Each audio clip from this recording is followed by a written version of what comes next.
All right, so in this video, I am going to go through the 5 top, I think, must-have apps if you're trying to turbocharge your productivity. If you don't have these apps, why don't you have them? Download them straight away. Because of what I do, I'm oftentimes biting off way more than I can chew. So I'm always looking for ways to save time, ways to get what I'm getting done quicker. So these are 5 apps that generally I use every day. And I think if you start using them too, then it will be game changing. First one's a very simple one, is ChatGPT. I use it pretty much every day. Chat is basically my best friend at this stage.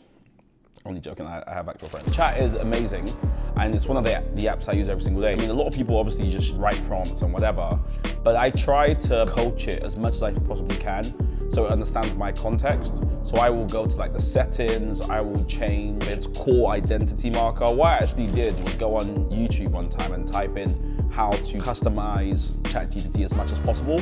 And so I use it every single day. I use it to stress test ideas. Any copywriting I need to do, I basically use ChatGPT for. So I would recommend just using ChatGPT as your first one. The second app I then use probably the most following ChatGPT is Fantastical. I'm someone who's explored using pretty much every calendar client you can think of. I've used it all. Fantastical for me is the best. I use it across all my devices, same as ChatGPT. And it's great because of the booking link options it has, how color-coded and everything is. The UI is really simple. It literally cuts across all my devices, my watch, my phone, my iPad, my Mac, everything. And so for me, Fantastical remains the best calendar client. It's stable. I think one of the issues I've had with other apps is once in a while I just get logged out and I have to log back in. The kind of back and forth gets difficult.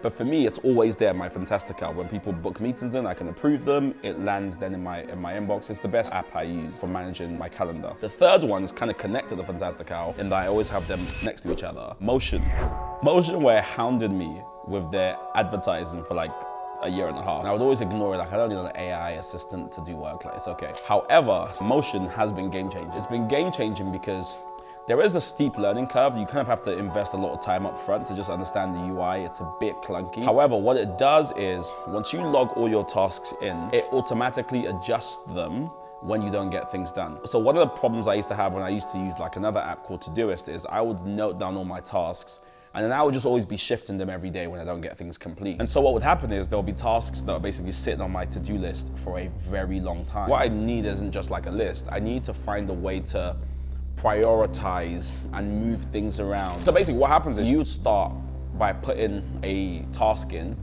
you would put how important it is in terms of like its priority level, how much time you think it's gonna take you for you to finish it. Is it a hard deadline? When do you wanna get it done by, whatever.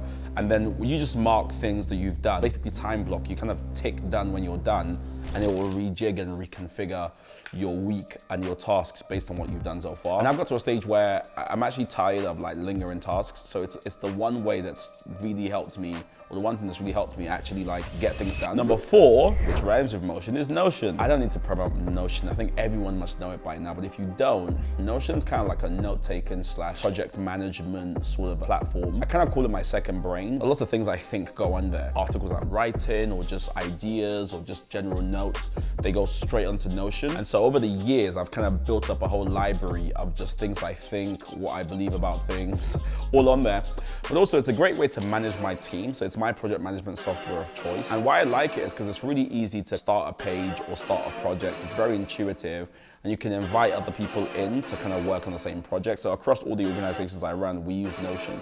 It's just the easiest way to manage a group of people, keep them on board. You can build lots of custom templates. There's so many people online that have templates that they use, so I would use that. And number 5 for me is Arc Browser. Oh my Lord, what was I doing before Arc Browser? As you can imagine, I spent a lot of time online, and Arc allows you to have different spaces for kind of the clump of tabs and whatever you're using. It's a very great way to organize all your thoughts, all your tabs. So I've got like a tab for one organization, a tab for another organization. Using AI, when I get to a stage where there's so many tabs, it will reorder them, categorize them based on what I'm looking at. I can just flick through different spaces relatively easily and monitor things. Inbuilt ChatGPT, I have it across all my devices. It's just a better way to organize like your thoughts and your research and your tabs. Anything that organizes things for me, it just gets me excited. I love using Arc every single day. I love using it. There was a bonus one, which I forgot to mention, but I'm gonna say bonus because for some people, they don't like doing this, but most of my life is chasing people up to do things. Like, is this done? Can we move on? Like that kind of stuff. And so I just basically text or write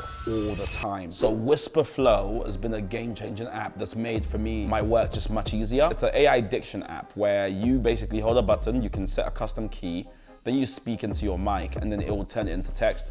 But rather than doing it in that kind of weird way where it doesn't really learn what you're saying, Whisper Flow learns over time, words you're using. It will make lists for you. So if I say, make a list, I say like number 1, number 2, number 3, it will just start making a list. Sometimes it edits what you're saying so that it's ready to go. When I get to the office sometimes in the morning, there's like 100 emails, whatever it is. And most of them are just me saying, yeah, that sounds good. Yeah, good, great. Like, okay, cool. I can just hold and just say it and not send lots of voice notes because it just turns into text. So Whisper Flow is game changing. That's 5, no nonsense, straight to the point. I hope that's helpful. I will see you in the next one.